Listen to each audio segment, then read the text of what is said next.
இதில் ஒன்று முக்கியமாக சொல்ல மறந்துட்டேன். இதை தான் சொல்லணும்னு இது பண்ணேன். என்னென்னா, அப்போது ஓரறிவு இதுக்கு கான்ஷியஸ் இல்லை, ஓகே ஃபைன். அதுக்கு அந்தளவுக்கு வலியை உணரக்கூடியதில்லை. ஸோ அதை வந்து ஹார்ட் ஆக போகிறதில்ல. அதனால் நாம் அப்போ அதுக்கிட்டேருந்து பறிச்சுக்கிட்டே இருக்கலாம், சாப்பிட்டுட்டே இருக்கலான்னா நோ நோ நோ, தவறு.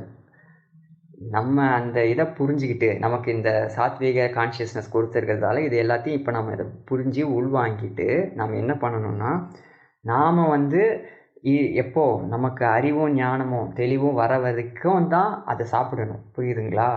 நம்ம ஒன்ஸு இந்த உடம்பையே அமுதம் ஊறுற உடம்பா மாற்றிட்டோம்னா மாறணும். இந்த உடம்பே அமுதத்தை உற்பத்தி பண்ணணும். அந்த நிலைக்கு அந்த பரிணாமத்தை அடையிறதுக்கு தான் இந்த பிறவி, இந்த கான்ஷியஸ்னஸ் இது எல்லாமே நமக்கு வழங்கப்பட்டு இருக்குது. ஸோ அதை புரிஞ்சுக்கிட்டு நம்ம அந்த நிலையை ரீச் பண்ணுறதுக்கான நிலைக்கு போகிற வரைக்கும் தான் இந்த உணவை, இந்த காய்கறின்ற ஒன்றத்தை எக்ஸப்ஷனலாக சாப்பிட்லாம். அதுவுமே வந்து எக்ஸப்ஷனல் தான். அது வந்து நம்ம ரைட்ஸ் கிடையாது. அப்படியே போய் பிடுங்கி திங்கிறது ரைட்ஸ்லாம் கொடுக்கல கடவுள். இது வரைக்கும் நீ பக்குவம் வரல, அது வரைக்கும் வேணால் சாப்பிடு. ஆனால் நீ சாப்பிட்றதுக்காகவெல்லாம் அது படைக்கப்படலை. ஓகேங்களா? நீ புரிஞ்சுக்கிற வரைக்கும், நீ வாழ்கிற வரைக்கும் அந்த ஒரு இதுதான், அந்த ஒரு தெளிவை அடைஞ்சிற வரைக்கும் அதை எடுத்துக்கோ. ஸோ அப்போது நாமளே நம்மளுடைய அமுதத்தை, மதிய அமுதத்தை உற்பத்தி பண்ணி உண்கின்ற வரைக்கும் தான் அது. ஸோ அந்த நிலைக்கு நம்ம போகணும். அதை நம்ம மறந்துடக்கூடாது. ஸோ அதுக்கான ஒரு ப்ராசஸில் நம்ம இறங்கணும். ஓகேங்களா? அதுதான் வந்து வள்ளலாருமே சொல்கிறாரு. ஓகேங்களா? ஏன்னா நம்ம வந்து அப்போது இது நமக்கு தான் படைக்கப்பட்டது அப்படின்னு சொல்லிட்டு நம்ம போய் அதை போய் பிச்சு உரிமையோடலாம் பிடுங்கக்கூடாது. ஏற்கனவே சொன்ன மாதிரி அதுக்கிட்ட ஒரு இதை எடுக்கிறோம் அப்படின்னாலுமே கூட அதை வணங்கிட்டு அதுக்கு மரியாதை செலுத்திட்டு நான் எடுத்துக்கிறேன், ரொம்ப நன்றி அப்படின்னு சொல்லிட்டு நன்றி உணர்வு கொடுத்துட்டு வந்து நாம் எடுக்கிறது தான் முறைமை. ஓகேவா? ஏதோ நீ எனக்கு கொடுத்துருக்காரு கடவுள்னு சொல்லிட்டு அப்படியே மிதிச்சுக்கிட்டு போய் மிதிச்சுட்டு அப்படியே ஒரு இன்டென்சிவாக ராஜச குணத்தோடு போய் எடுக்கக்கூடாது. விலங்குகள் அந்த மாதிரி பண்ணோம், ஏன்னா அவைகள் ராஜச குண பேஸில் உருவாக்கப்பட்டது. ஸோ அதனால் நாம் அதை பண்ணக்கூடாது. ஏன்னா நமக்கு இதெல்லாம் தெரியுது, நாம் சாத்வீகத்தில் உருவாக்கப்பட்டிருக்கோம். ஓகேங்களா? இன்னும் சொல்லப்போனால் இதே உயிர்கள் தான் இப்போ மனித பிறவி எடுத்த சில உயிர்கள் அந்த ஒரு தெளிவை அடையாமல் என்ன பண்ணுதுன்னா, மேலும் மேலும் இந்த மாதிரி விலங்குகளை சாப்பிட்டுக்கிட்டோம், மரங்களை வீணாக வந்து வெட்டிக்கிட்டோம், அழிச்சிக்கிட்டோம் இருக்கிற மனித பிறவியில் இருக்கிற சில உயிர்கள் அந்த பிறவியில் அந்த மாதிரி வேஸ்ட் பண்ணிச்சுன்னா, அவைகள் தான் வந்து அடுத்த பிறவியில் தாமச குணமாக போய் பிறவி எடுக்குது, வழங்கப்படுது ஆஸ் அ டிசைனில். நீ தானே பல இதை அழிச்ச, ஸோ அதனால் அப்படி தான் கழிச்சாகணும் அதில் அவைகள் சேர்த்து வச்ச கர்மாவை. ஸோ அப்போது நாம் என்ன பண்ணணும்னா அந்த மாதிரி வந்து அதை பாழ் பண்ணாமல் எந்த இதத்தையும் என்ன சொல்கிறது, மரங்களையும் இதையும் வந்து தன்னுடைய சுயநலத்துக்காக லாபத்துக்காக அழிக்காமல் அவைகளை நம்ம ரெஸ்பெக்ட் பண்ணி பண்ணால் அந்த மாதிரி இது ஆகாது. ஸோ அப்போது அதோட நிலைமையை பார்த்து நம்ம புரிஞ்சுக்கணும். கடவுள் ஏன் அவைகளுக்கு அந்த மாதிரி ஒரு பிறப்பு, ஏன் இந்த உயிர்களுக்கு இந்த பிறப்பை கொடுத்துருக்காருன்னா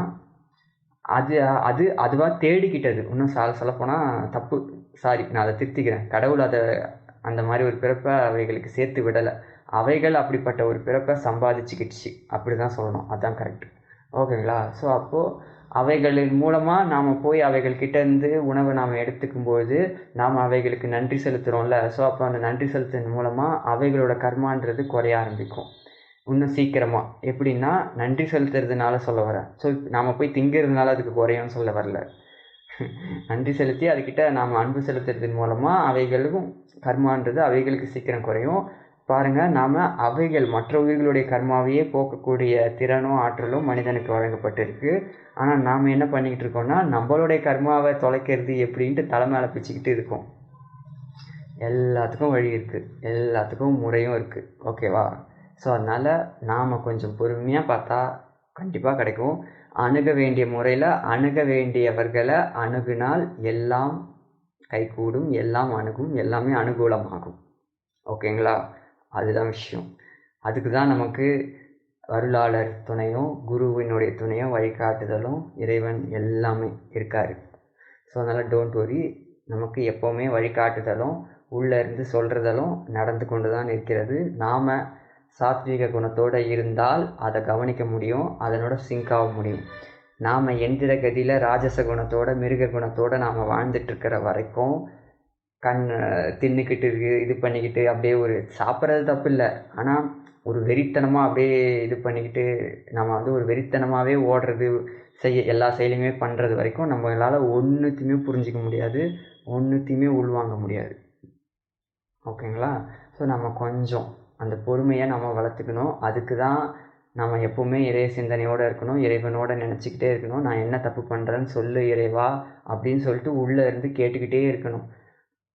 ஏன்னா ராஜச குணத்தில் இருக்கிற வரைக்கும் அந்த நினைப்பே வராது. நான் என்ன பண்ண வேண்டியதை பண்ணிக்கிட்டு இருக்கேன். இதில் என்ன இருக்குது அப்படின்னு சொல்லிட்டு படபடன்னு பண்ணுறதும் அந்த ஒரு இதிலே தான் இருப்போம். புரியுதுங்களா?